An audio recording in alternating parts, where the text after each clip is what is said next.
We want to remind our listeners that this program is for informational and educational purposes only and not intended to substitute for professional veterinarian medical advice, diagnosis, or treatment. The Animal Medical Center does not recommend or endorse any products or services advertised by SiriusXM. Welcome to Ask the Vet with Dr. Ann Hohenhaus. This is the place to talk about your pets and get advice from the top veterinarian from the Animal Medical Center in NYC.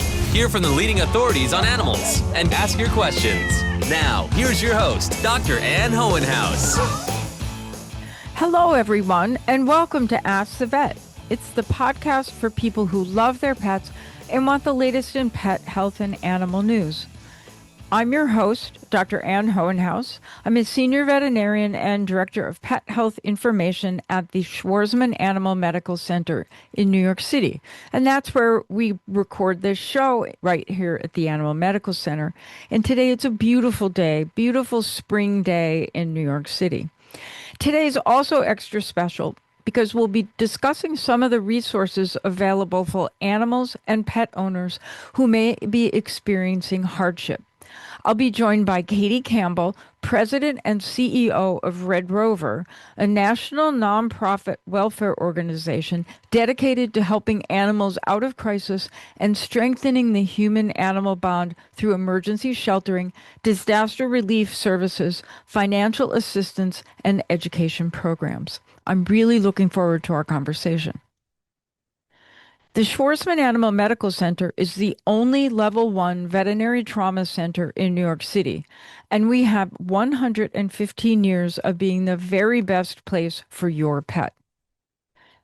Keep in mind that if you're seeking advice on maintaining your pet's health, I'm here to help. Just send me your questions to askthevet@amcny.org, and I'll answer your questions on next month's show. If you don't have a pen and pencil ready right now, grab them during the upcoming break, and I'll be sure to give that email address another time. And now it's time for our trending animal of the month. It's time for the internet's most talked about animal. Our trending animal takes us to South Wales in the United Kingdom, where an axolotl was discovered in the shallow waters below a bridge. Affectionately named Dippy, a reference to the bridge's name, the Dipping Bridge, the 9-inch salamander is now the first axolotl to ever be found in the wild in the United Kingdom. This critically endangered species is typically only found in Lake Xochimilco in Mexico, but has become a popular pet online. With so many inexperienced pet owners jumping on the trend, rescue centers and animal shelters have seen a considerable uptake in surrendered axolotls. Since an axolotl is not an everyday creature for most of us, I want to explain what they are. Some listeners may recognize axolotl as a Pokemon character. The primary Pokemon based on the axolotl is Wooper, and its Palladian form, a water-ground type induced in Generation 2. Known for its blue skin, external gills, and blank smile, it closely mirrors the neotenous salamander, who's often referred in Japanese as a Wooper-looper. It evolves into Quagsire. I have an axolotl sticker on my phone case from my Pokemon-loving great niece, and my son, when he was little, is the one who introduced me to axolotls. Okay, so back to Dippy. Dippy, however, is not a Pokemon character and was abandoned under a bridge and left to fend for herself, with her survival in the wild being highly unlikely. She was lucky to be found by a young girl passing by. Although injured, likely by other predators, Dippy is now receiving the care she needs at an axolotl dragon rescue, a small animal rescue center in England. She suffered wounds to her tail and stomach, but is expected to recover. As her appetite returns and her wounds heal, her new caretaker is hopeful for her future. But this story is an important reminder that no pet should ever be released into the wild, no matter your best intentions. Pets are not equipped to survive on their own in unfamiliar environments and may pose a risk to the local environment and vice versa. And now, let's shift our focus a little bit to some of the resources available for pet owners navigating difficult situations. Joining me today is Katie Campbell, and she's served as the president and CEO of RedRover since 2016. Katie has more than 18 years of experience in the not-for-profit world, often working closely with domestic violence survivors and other individuals at risk.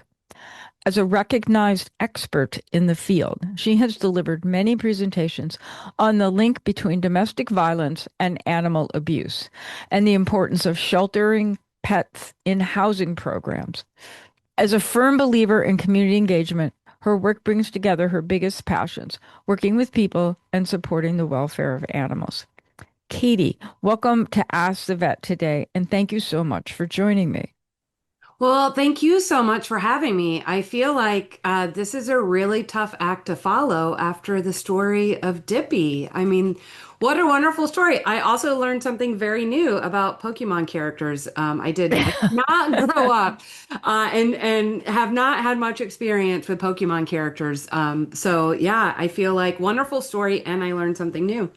Well, terrific. I think I might have seen an axolotl only in a zoo. I don't think, or in an aquarium environment. I don't think I've ever seen a real one.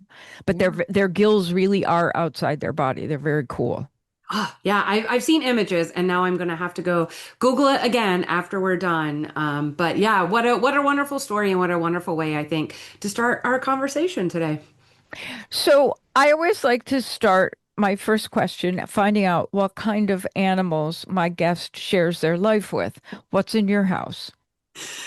It's funny that you asked that. About 3 months ago, we were a family of two dogs, so two husky mixes. And just recently, we became a family of four dogs. Oh my gosh. I know, I know. So we welcomed in, they came one at a time, but we welcomed in two siblings we rescued from Texas. They are not husky mixes. We've gone in a completely different direction. They are what we affectionately refer to as super mutts. There's 17 different breeds, and their largest breed percentage is Chihuahua. So, we've got a very wonderful, unique household right now. Hopefully, they will not make their awareness known. They will not be joining us today. Well, their awareness is known because if our listeners could see Katie and her background, there are Yeah. three very nice paintings of huskies right behind her. Yeah. Very colorful and Yes. very handsome huskies. Yes. Yes. Yes. Thank you. Thank you.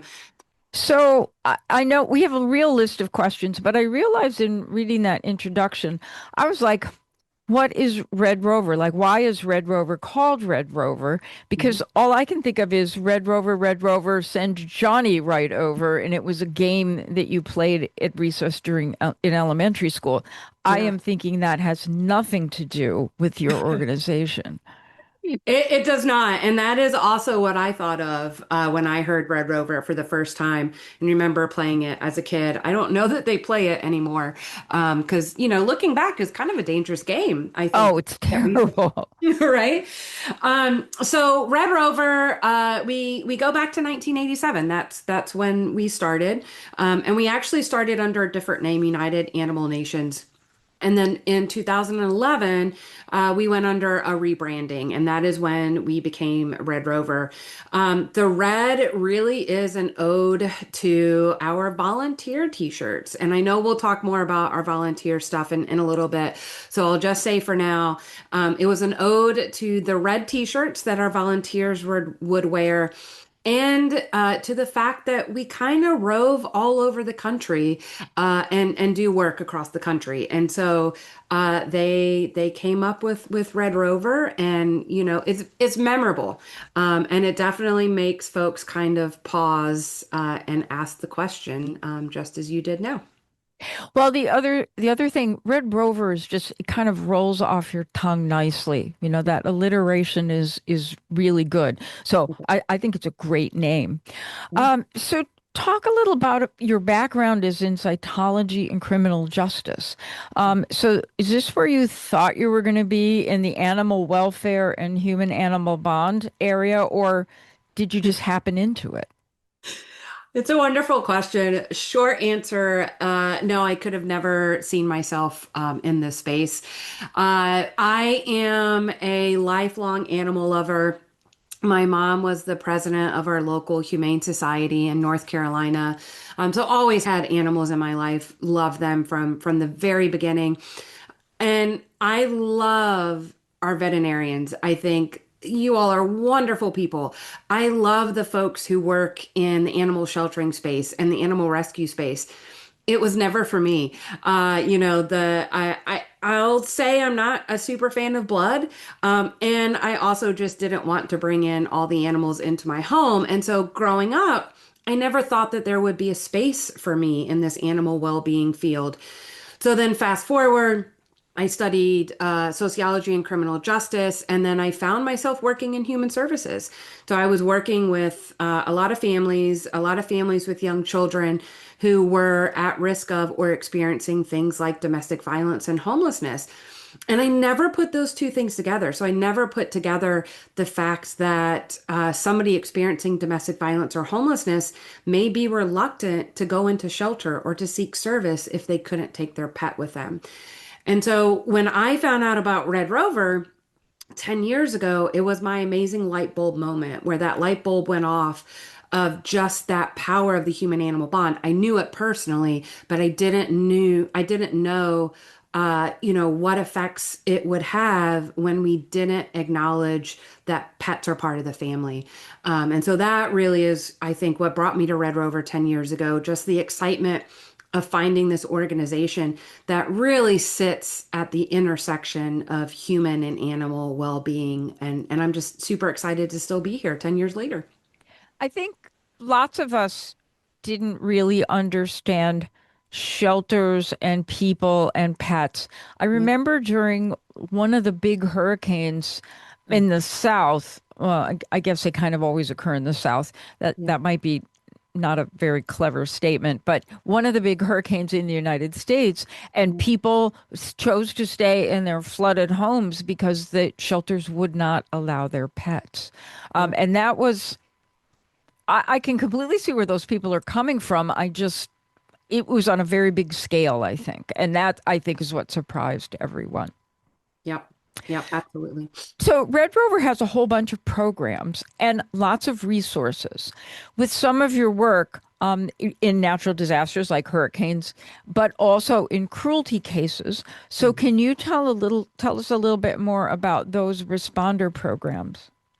Yeah, absolutely. So, our Red Rover Responders program is that volunteer-based program. So we have a little over 4,800 volunteers throughout the US and Canada. And primarily those volunteers are at the ready to go and respond when those natural disasters hit or when there's a cruelty situation that comes up and an organization asks for our help to come in and actually just provide that daily care for animals. You know, we're doing the dog walking, we're doing the feeding, we're doing the cleaning up. It's very much those daily care activities that our volunteers are ready to go and step into and help provide the care for those animals. We actually just completed our 300th deployment in December of last year. And we did that in partnership with the Humane World for Animals. And, you know, just a wonderful milestone for us to have completed 300 deployments. I think we've already completed three more this year. And so certainly off to a busy start for the year. But we've been at some of the biggest natural disasters and cruelty responses, you know, that many of your listeners might know of, including hurricanes Katrina and Rita, you know, including 9/11, the Exxon Valdez oil spill, Superstorm Sandy, North Carolina wildfires. And so, you know, we've been busy over the years since 1987. So I was just sitting here thinking, AMC's founder was a very foresighted woman named Ellen Prince Spire, and she and her group got their start at the time as the Women's League for Animals because they were worried about the conditions for working horses in New York City, which those horses worked hard because if any of you tried to ride a bike in New York City, it always seems to be uphill no matter where you're going. And they were worried that these horses would be well fed and well watered, and so provided those resources. So kind of an early version of what Red Rover is doing today. So I don't know that she and the Women's League for Animals were involved with domestic violence, although I could see her saying, "Ooh, that would be something really important to support."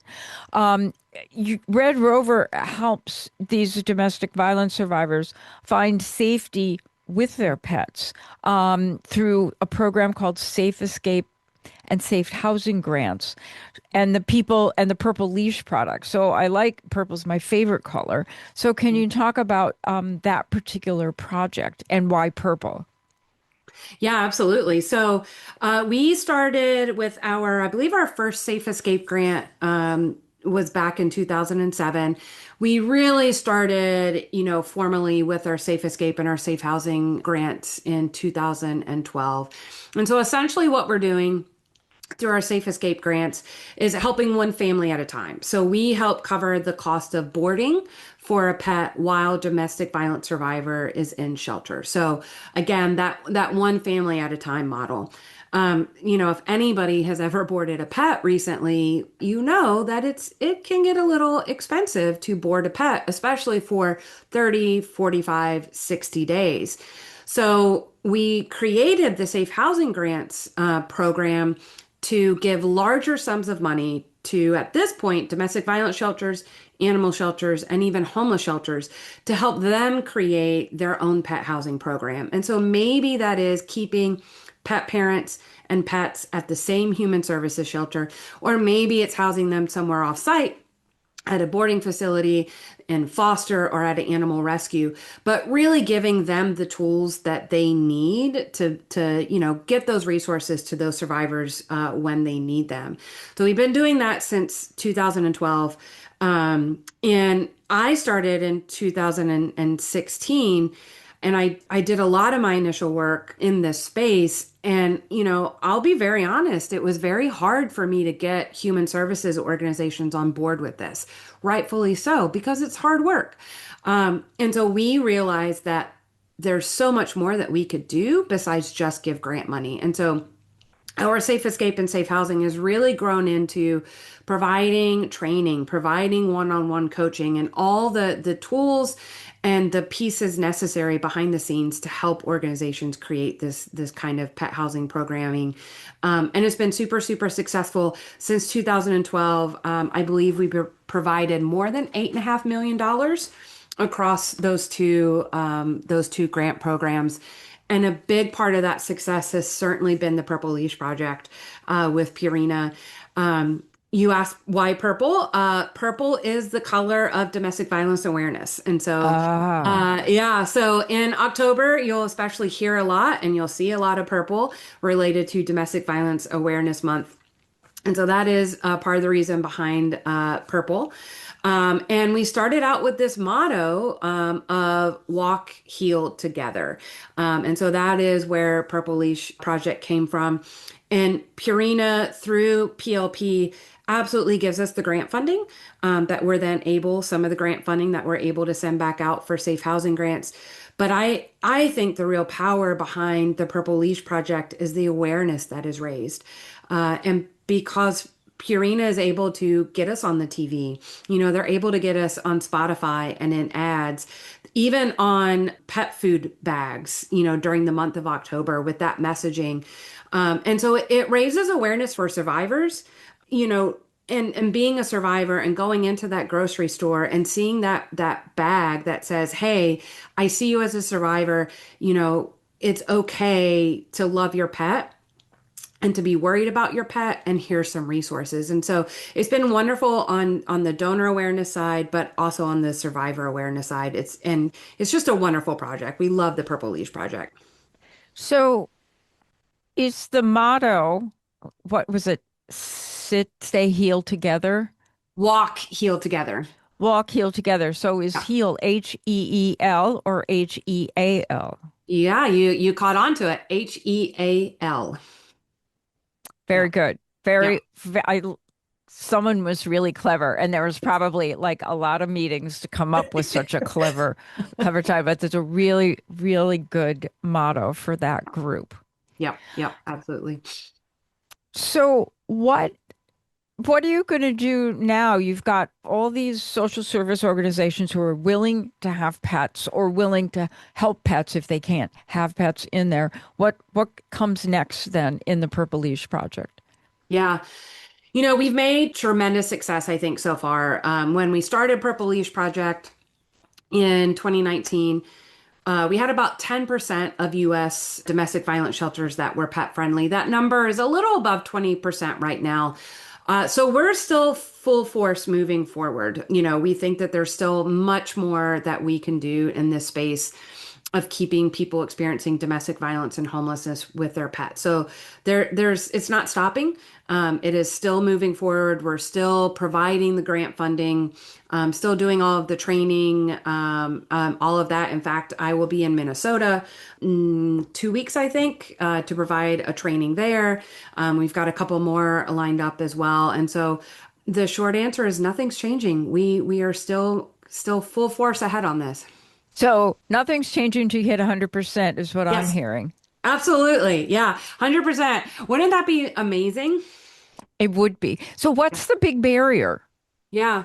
There are a lot of real legitimate barriers, from staff being afraid of animals to other non pet parent folks in shelter being afraid of animals, concerns over allergies and fleas and, even just animals not getting along with each other. Liability and insurance. We know insurance, honestly, right now can be a big barrier to folks. So really a lot of legitimate barriers, and then what we're able to do through the training and coaching program is just give organizations that space, like, okay, give us all the reasons why you think you can't do it, and then let's work with you towards that. Yes, let's get your collaborative partners in place, let's get your policies and procedures in place, let's actually help you physically design your space. What does flow of traffic at your shelter look like, so that we can make sure we're not re-traumatizing pet parents, and we're also not re-traumatizing non-pet parents who are in those spaces, because these spaces need to be not traumatizing anybody when they're coming into them. So lots of legitimate barriers, but I usually feel almost 100% confident that we can work through all of them. So how does your background in criminal justice then contribute to your successes in this arena? Yeah, it's a good question. I loved learning about criminal justice and my background in it. It's been far too many years now since I did study that. I attribute much more of my the success in this from my sociology background. And very much that idea of we all have our individual experiences that culminate, in how we live our lives and how we intersect with the different systems that we have, as part of our country. And so, I think that's just a really, really foundational understanding that goes into any of this work. And just that curiosity. I feel like that's one of my favorite things about sociology is just being curious about somebody else's experience. And so that's what we take into, honestly, any of our work at Red Rover is this idea of let's be curious. Let's ask questions. Let's not go into, a community and say, hey, you need to do X, Y, and Z. It's more like, hey, what do you need? How can we help? This is where we're seeing successes. And that is very much coming from my sociology background. Yeah. So then if someone comes to a shelter with their pet, Hmm. okay, so they're in a safe place, but Hmm. obviously they can't stay there forever. So do you support people to get out of that situation as well? We don't directly. What I can say, the support that we can provide in that arena is really through our Safe Housing Grants program. So that's the larger sum of money, up to $60,000 that an organization can apply for. And as part of that budget, they can use some of those funds to help with like a pet deposit fund. And so then when that family is ready to transition out of the emergency shelter or the transitional shelter, there is the possibility that the organization can use some of that funding for the pet deposit fund because we know that it's an important part of finding that long-term housing, especially if we're thinking about affordable rental housing. So we don't help directly, but there is kind of that workaround via our safe housing grants. That, the having a pet, there's the cost that you think about. It needs food, it needs collar, leash, toys, a bed. Although I don't know, most pets seem to sleep in their owner's bed, but there are those things that the pet needs. Yeah. But I think what people don't realize is there are some hidden costs of having a pet, and the housing deposit would be one. That if you're bringing a pet, you have to pay more money Yeah. in the deposit. And then the other things is that oftentimes the rent will be higher on a monthly basis for a pet. And there are just other little things like that. I mean, if you have insurance, there might be a greater cost of insurance because of a pet. So for a family that is having a crisis situation, I think all of those things matter. And so that is something that's so important to support so that the pets can stay with their family and not need to be rehomed. Yep. Yeah. Yeah. Absolutely. And, I am no expert in terms of, pet inclusive housing and pet inclusive, affordable rental housing, but it is very much an important subject right now. I was actually just in DC earlier this week for the Human Animal Bond Research Institute's Spring Policy Forum. They'll be releasing a paper on it soon, but it was all about pet inclusive housing and what's happening at the policy level. And so I would encourage folks, find out what is happening at your local and state levels around, pet inclusive housing. There's a lot of moves to sort of limit those pet deposit funds.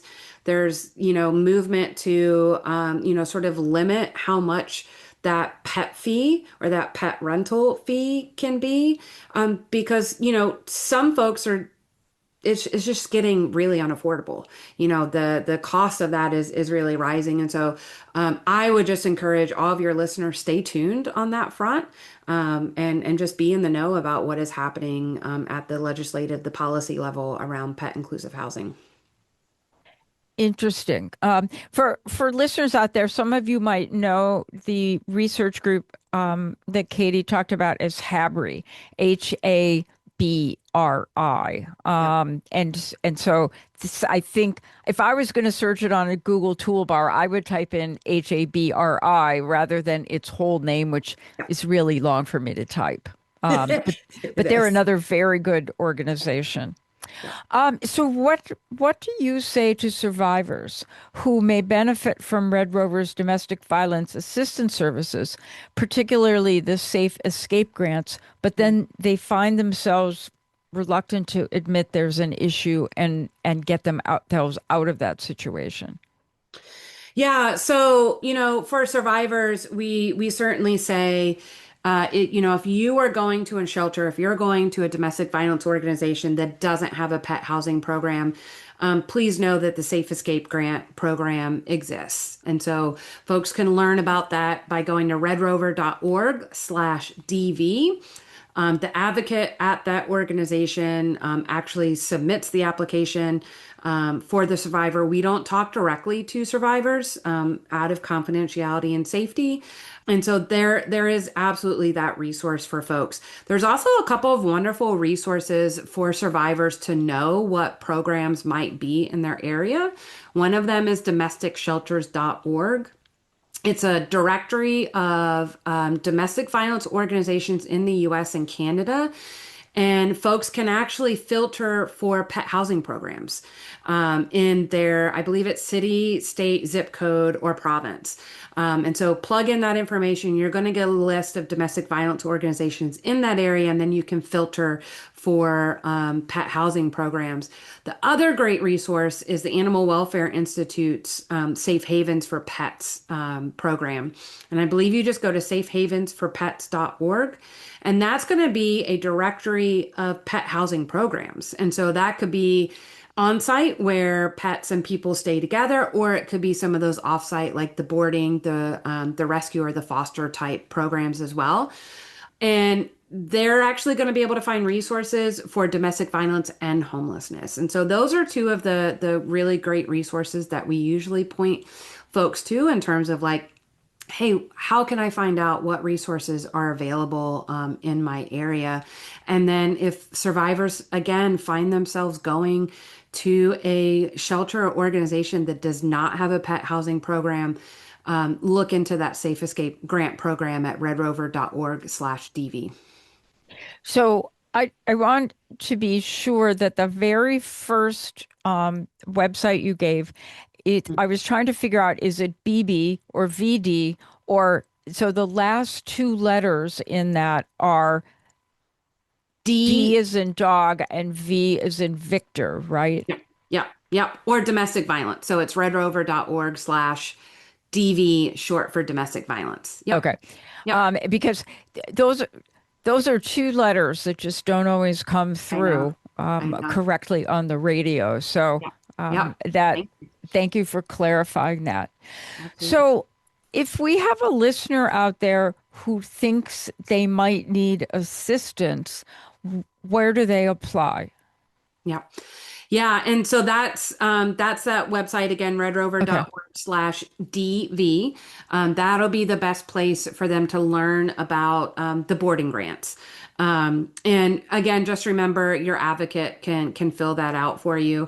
I think one of the greatest pieces of advice that I would give to a survivor when they're going to a domestic violence organization, or even to, a homeless shelter, ask what supportive services they might have for pets. They may not get asked if they have pets as part of their family. And so don't be shy about asking what resources are available for your pet family members. They may have some programming for you, they may not. And so that's where I think those other two directories come into play, the domesticshelters.org and the Safe Havens for Pets project. And the other piece of advice I would share with folks is, a lot of times local animal shelters or animal rescues are able to help, even if it's not on their website, right? So it may not be something that they advertise, but it's always worth giving them a call and saying, hey, this is my situation.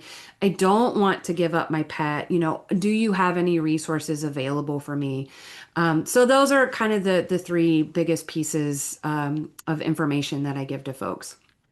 I can't believe that even if your advocate doesn't ask you about, do you have pets and do we need to worry about them? I also can't believe that you will be the first person who will ask an advocate about pets. So many Americans have pets. So I think that is not going to be a surprising question to them. Even if they don't have a place where you and your pet can go, someone has asked them that question before. So we just have, I don't know, maybe 45 seconds left. What have I not asked you about that you think our listeners should know about your organization? And one other thing is, in case they want to donate, how could they support your work? Yeah, two wonderful pieces there. One, I would say, come volunteer with us. We have so many different opportunities to volunteer with us, from the natural disasters to the cruelty to our community programs work, which I know we didn't talk a whole lot about today, but we invite you to come volunteer with us. If you're interested in volunteering, go to redrover.org/join responders. You'll see the online training there. It's free. It's go at your own pace. Takes about about 4 hours. So definitely call out, please come and volunteer with us. And then absolutely, we couldn't do this work without the generous support of our donors. And so all the information on how to donate, it's going to be on the website, redrover.org. Really, we invite you to create impact with us. Send in that donation, reach out to us, ask us questions about it. Ask, what are my dollars doing? And we're happy to share that piece with you. Storytelling is such an important part of our work because we want you to know what impact you're creating as a donor. Well, that's a really great ending to a wonderful conversation. I've been talking with Katie Campbell from RedRover, and I want to thank her for joining me today at Ask the Vet and for all the life-changing and life-saving work that she and her team do at RedRover. Thank you so much. I know that keeping your pet healthy is very important to you. And with that said, I hope you'll reach out to me if you have questions about your pet's health. I'll respond to your questions on next month's Ask the Vet podcast. Just give me a shout out at askthevet@amcny.org. Now we have a short break coming up, but please stay tuned because there are lots of interesting animal stories when we return. We're back with Dr. Ann Hohenhaus on Ask the Vet. Hello, everyone, and welcome back to Ask the Vet. It's time for the animal news. It's time for animal headlines, the biggest animal news from across the world. In a surprisingly calm turn of events, a naked mole rat colony at the Salk Institute for Biological Studies in San Diego has undergone a regime change. Naked mole rats, native to East Africa, live underground in colonies of about 70 individuals, in which a healthy individual can live up to about 30 years. They have a eusocial structure in which only one female mole rat, the queen, reproduces, while the rest of the population spends their lives working for the colony. Given their typical lifespan, a queen may reign for many years. However, it's not uncommon for there to be advances for the throne, with many naked mole rats willing to fight to the death over their allegiances. Such is the case in another colony at the Smithsonian's National Zoo in Washington, D.C., where caretakers compare the dynamics to those of a civil war. Knowing this made the situation in San Diego all the more shocking when the Queen Tara not only stepped down, but continued to support and protect the new queen, Arwen, who is one of her daughters. Now dubbed the Queen Grandmother, Tara, who's even 7 years old, appears to have a long retirement ahead of her. Our understanding of this species is constantly changing, as decades of observation have shown us that there's never a one-size-fits-all approach to animal behavior. Now we're going down under because our next story takes us to New Zealand, where a hiker fell down a 180-foot waterfall.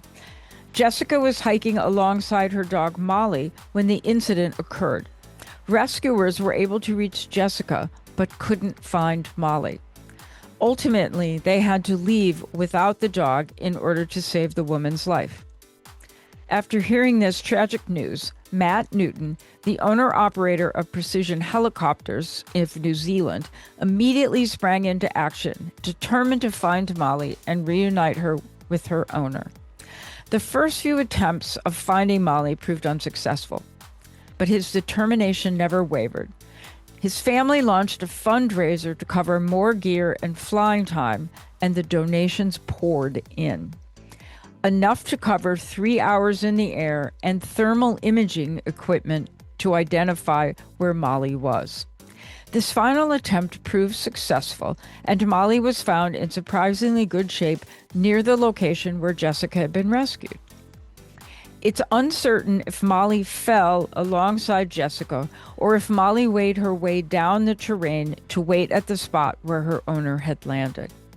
Whatever the case, we hope that this newly reunited duo's future is full of many more adventures, but none so serious as this one. And our final story comes from the United Kingdom. about a farmer who is going to breed uglier cows. Alex Birch from Derbyshire, England, has had enough of visitors and tourists alike visiting the fields to force interactions with his cows. He has Highland cattle, which are widely known for their adorable, shaggy appearance and now almost have a cult following online. People have taken to the fields in hope of capturing content, or probably worse, interacting with the cows, often without considering the animal's wishes, well-being, or comfort. And I would say also not considering their own safety, because cows are really big. The other issue is that the owner risks legal action if any of the cows were to injure a visitor, no matter how reasonable the animal's reaction may be given the situation. With a lack for better options, Alex has decided to cross his shaggy cows with less photogenic breeds, hoping to dissuade any potential visitors from visiting his cows. This story is a good reminder of the importance of respecting an animal's space, no matter how cute or friendly the animal may appear. And now it's time for questions from our listeners. Our first question comes from Maggie K. Maggie's question is, I rescued a 5-year-old female Pomeranian in January. Before I adopted her, she was a breeder dog. She's wonderful in every way and has mostly adjusted to peeing outside on walks. If she goes indoors, it's usually on the one wee-wee pad. However, about once or twice a week, she urinates on the carpet in the same area. As I remove one rug, she moves on to the next one. So now I've rolled them all up, leaving only the pad. I keep her on a consistent schedule and walk her around 7 a.m., but she often pees before I wake up. How can I help her reliably use only the pad or go outside? I'd really like to bring my rugs back. So I think the first thing that Maggie needs to do is check with her veterinarian, who will probably want to look at a urine sample and make sure that there's not an illness that is keeping the dog or actually causing the dog to urinate in an inappropriate place. There could also be some sort of illness that's keeping the dog from making it through the night and having an accident. So I think that would be step one. Step two, assuming that the dog is healthy, walk her. And when you come up from that last walk in the evening, take up the water bowl. That often will keep a dog from drinking overnight, and then they won't have the urge to go. Although certainly there are some medical conditions that we wouldn't want to do that, which is why the first step is see your veterinarian to make sure that your dog is healthy.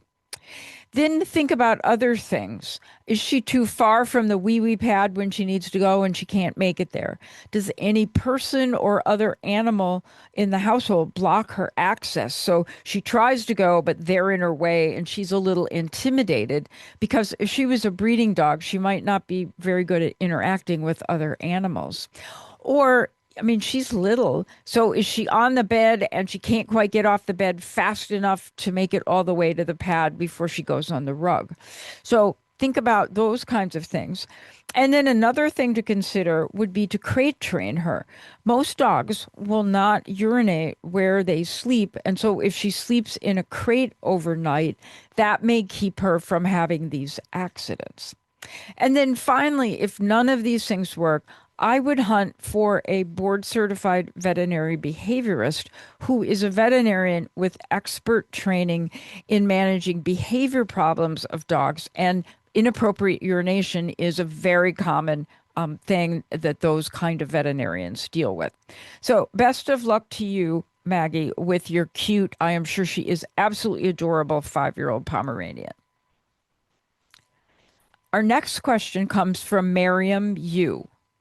She asks, my 9-year-old Shepherd mix is experiencing oral issues. To start, her protein levels are high, but what is concerning are the following symptoms: excessive drooling, abnormal chewing, and the tip of her tongue looks very red. If you can, please give me an idea of what she may be experiencing and if seeing a dental specialist is the right way to go. So Miriam doesn't tell us if the protein issue is too much protein in the blood or too much protein in the urine. Both can be problems. But I certainly can think of some conditions of the mouth where either one of those high protein levels could be associated with inflammation that's ongoing in the mouth. So I think that her idea of starting with seeing a dental specialist is a really good idea. And if the mouth is really, really red, in addition to the tongue, maybe that dental specialist will recommend a biopsy to identify the cause of the oral abnormalities that she's seeing. And then the last thing is that if the dental specialist recommends dental x-rays, AMC's dentist would say that's a really good thing to do because maybe some of this weird chewing and drooling is because she's got a painful tooth or a tooth with a root abscess, and those can be detected on dental x-rays. So I think dentist is a really good idea for the 9-year-old Shepherd mix. Good luck to you. And if you're close to AMC, we have wonderful dentists. Our last question comes from Richard S. And Richard wants to know, I sometimes see dogs limp for a short while after waking up from a nap, but they go back to walking normally later. Is this normal, or could they have some type of injury? So I think this is more likely to be a trick kneecap, which is in veterinary terms called a luxating patella. It's a kneecap that pops in and out of place. Very common for a dog to get up and that patella is not where it belongs. And then the dog takes a couple steps and it pops back in, and now they're not lame anymore. So I think a luxating patella would be a really common thing that would cause what Richard is observing. And then, of course, because he's noticing it when the dog wakes up, maybe the dog did what I did the other night, and that was I slept funny, and then my leg is tingly or just needs a minute to get adjusted into a new position. So I suspect that the dog may have a problem, but I bet it's its kneecap rather than an injury. And we're going to take a short break now. And when we come back, we'll have important information from AMC's Usedan Institute for Animal Health Education. We're back with Dr. Ann Hohenhaus on Ask the Vet. Welcome back to the third segment of today's Ask the Vet podcast. Warmer weather means more time outdoors and a higher risk of encountering ticks. Your dog's fur is paradise for these parasites, which may carry dangerous diseases that also infect humans. Your veterinarian can recommend a preventative product to use year-round as a first line of defense against ticks and tick-borne diseases, but it's still important to check your dog and yourself for ticks. If your dog has a tick, you may feel a lump that's as small as a pinhead or as large as a pea, depending on how long it's been feeding on your dog. To safely remove a tick from your dog, get a fine-tipped tweezers and grab the tick as close to your dog's skin as you can get it without pinching the skin, and then pull the tick straight upwards with the tweezers in an even, steady motion in order to extract it from your dog's skin. Don't twist the tweezers or squeeze the tick because then it'll break into pieces and it'll really be gross. The other thing that you can do is there are tick pulling devices. They're just like a little plastic, kind of looks like a comb, except that has like a slit in it. And I think those work really, really well. And so if you and your dog are big hikers, you could just throw one in the backpack. And when you're taking a break, use that to pull off any offensive ticks. After you pull the tick off your dog, then you could put it in rubbing alcohol and seal it in a bag or some other container. Then take a photo of both sides of the tick, because sometimes we need to see the underside and the top side of the tick in order to tell you what kind of tick it is. And then be sure and clean your dog's skin with soap and water so that you're keeping that from getting an infection. And As usual, we've got a wonderful talk coming up from AMC's Usedan Institute. This is one, I think, of our most popular speakers. It's Dr. Latoya Latney, and she's one of our exotic pet specialists. So on Thursday, May 21st at 6 p.m. Eastern Daylight Time, she's going to give a webinar entitled Reptiles as Pets, What to Know Before and After You Bring One Home.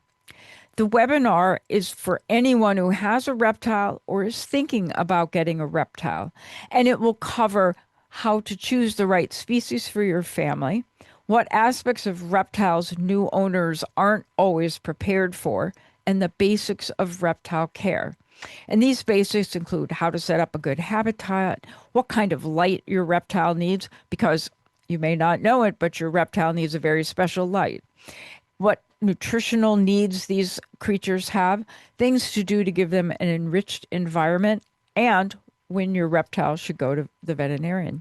This is, as usual, a free and online event hosted on Zoom. And so you need to register, because if you don't know you want to go, then we can't send you the link so you can attend. And that registration is at www.amcny.org/events. I want to take a minute to really thank Katie Campbell for joining me today to discuss all the important resources available at her RedRover organization. Don't forget, if you want to know more about your pet's health or have a question that I can answer, just email me at askthevet@amcny.org, and I'll answer your question on next month's Ask the Vet program. The Ask the Vet podcast is available on the SiriusXM app across all major platforms and also on AMC's website. And all of this is thanks to AMC's longstanding partnership with SiriusXM. Don't forget to follow AMC on social media. On Facebook, it's The Animal Medical Center, and on X, formerly known as Twitter, and Instagram, it's at AMCNY. It'd be really great if you would take a moment to like and subscribe to the podcast so that you never miss an episode. And while you're there, maybe even give us a review or suggest a guest or something you'd like to have on the show. I'm looking forward to all of you joining me again next month when I'll be joined by my colleague, Dr. Carly Fox, Senior Veterinarian in AMC's Emergency and Critical Care Service. And we're going to discuss summer safety and other concerns that come with this lovely spring season that we're having. And will include travel, heat and humidity, parasites, beach and outdoor hazards, and how to keep your pets safe during warm weather activities. Thanks so much for listening, everyone, and have a wonderful month, and we'll see you in June.